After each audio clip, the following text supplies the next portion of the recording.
Hi. Most of you would have observed that in August 2023, Union government um, attempted to implement a restriction on the number of laptops and electronic equipments that you actually get into India or that are actually imported into India. Obviously, as of 4th of August, that deferment or that restriction has now been deferred till 31st of October 2023, and as of 1st of November 2023, HSN 8471 category of products imports will be restricted, and obviously the importers will have to get an eligible license for it. Now, the minute when government passed this um, restriction order, naturally a whole set of people, a whole set of politicians, people who have not so agreeable relationships with the current ruling government raised questions about it, because on the 31st of July, Reliance, one of the largest IT companies or conglomerates of India, released a laptop called GeoBook, which was costing 16,999 across, somewhere about that. And then Reliance declares the launch of GeoBook, and then 3 days later, then there is a sudden ban of all the electronic equipment. Naturally, many people deduced a conclusion saying in order to promote Reliance, the government is banning the products. Now, let me put it this way. Now, as a UPC aspirant, you need to have the dimensional approach, and you need to understand the context in which all this is happening now. See, if you observe, as of 2020 to 23, the total amount of imports of only the laptops, I'm not talking about other electronic equipments, only the laptop category was approximately 3.8 billion. And as of April, June, the total imports of electronics, which is laptops and associated products, hardware, peripherals, is somewhere about 16 billion, and it's been increasing year on year 6%. So, in about 10 years, we've increased it 60%. In about 20 years, we'll be going by 120%. So, I mean, what is the complaint? Do these people who don't want the ban to happen want the India's forex reserves to keep going to China, where China then starts using this forex revenue which they are earning in anti-India activities? Is that the intention?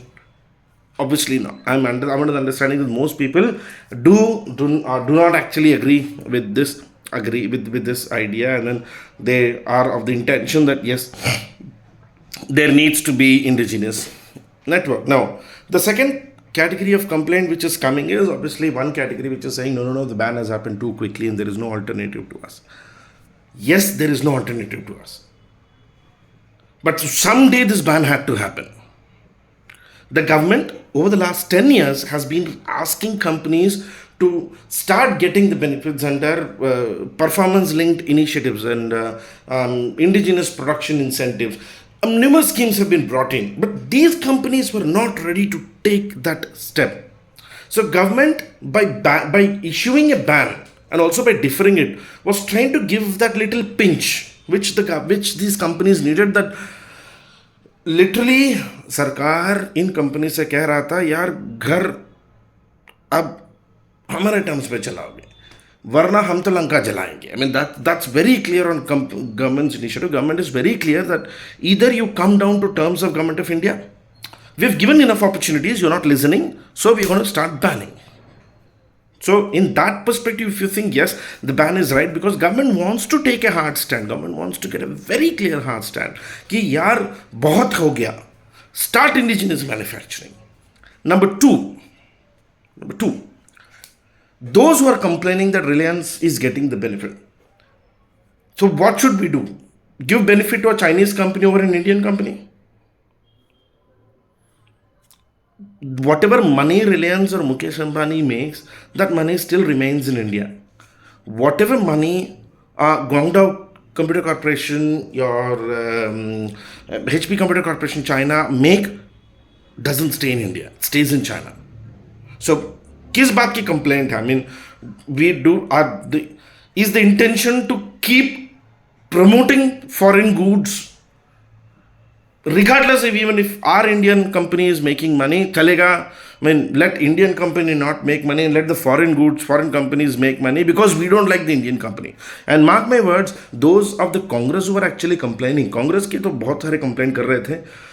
आप भरोसा नहीं करोगे 2004 से 2014 के बीच में, which is 2004 to 2014, which is the Congress's UPI period, Reliance का income, trading income 7,500 crore से उठ के 24,600 करोड़ बना था. तो इसका मतलब क्या था? शुड वी से Congress was supporting Reliance? It was not. Is BJP supporting Reliance? Not. Reliance is a businessman. Businessman के दोस्त और दुश्मन नहीं होते. देयर आर नो फ्रेंड्स और enemies in business. Whoever supports their business, helps and encouragement of their business, they're going to continue with them. This is the very gist of crony capitalism, and understand this, crony capitalism is a reality in globalization era. आज के ज़माने में business करने वाले सरकार के साथ अच्छे रिलेशंस रखते हैं. Now that they do with multiple ways, which I mean you may go to the extreme of calling it corruption, but some people call it lobbying. America calls it lobbying. So that part. So two issues which have come up is, number one, why should the ban not happen? I mean, if the ban has not happened, or if the gist that government is going to ban it, ये message नहीं गया होता, तो how long are we going to continue to import these goods? We did the same with mobile. At least, see, we don't manufacture in the mobiles, but at least those companies, Oppo, Xiaomi, OnePlus, have started to move their operations into India. We need something like that to happen for the computers. See, that is and government, if you observe 1.5 months back, Modi was also on this campaign of trying to create the semiconductor industry in India. हमारे यहाँ semiconductor industry तब तक नहीं आएगा जब तक semiconductor industry उसमें फ़ायदा न देखे. I mean, until the semiconductors don't see a profit and a purpose, they won't prefer to come to India. And they will only come to India when that semiconductors are getting assembled here. And assembling of the semiconductors largely happens in this laptop, computers and peripherals section. Now, what is a probable solution for this? I'll give an example. Kerala government, and Kerala has a beautiful government scheme. Kerala has a company called Keltron, Kerala Electronics Corporation. Now, Keltron used to manufacture a series of laptops called Coconix.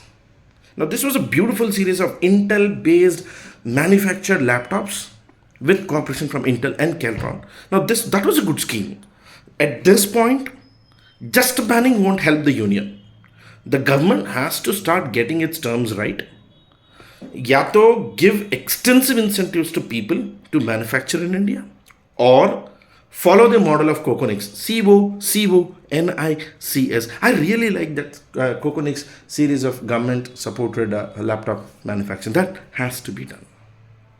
जो भी हो, जैसा भी हो, this ban is not actually about Congress or BJP or Communist Party or any ideology.